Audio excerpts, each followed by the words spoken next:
The future of many DACA recipients is uncertain.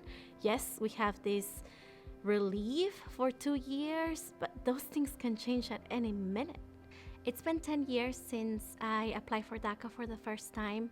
I am not alone. There's thousands of dreamers across the United States that have DACA who constantly live in these 2-year increments when we don't have any type of permanency in our nation. And that's something that can change. It doesn't have to be this way.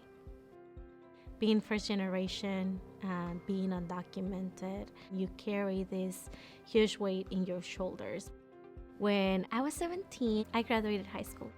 Going through the college application process was very daunting. And then on top of that, being undocumented.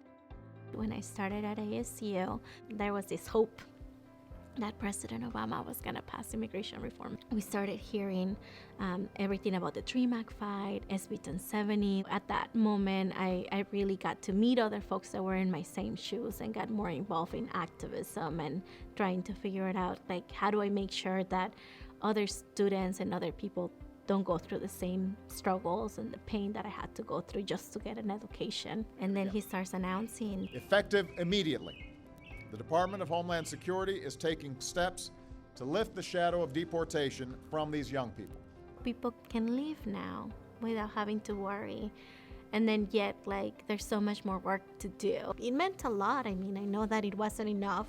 Having to see how many people were left out of the DACA program, there was a lot of guilt associated with that. We get this, but our parents don't.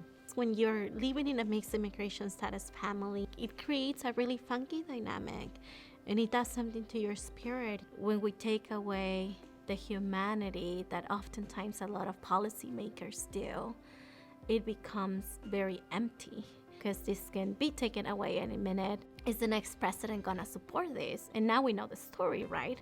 DACA was rescinded. I will immediately terminate President Obama's executive order on immigration. The administration did not adequately consider the impact on the DACA recipients themselves. Breaking news from the Supreme Court. DACA is going to survive.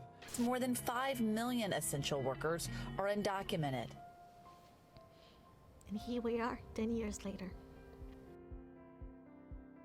I started thinking, how can I continue to impact my community? Maybe I can do something about it. And that's when I decided to launch Aliento. It taught me a very important lesson that no matter my circumstances, we always have choice to make something out of it. Nobody can take away this moment from us.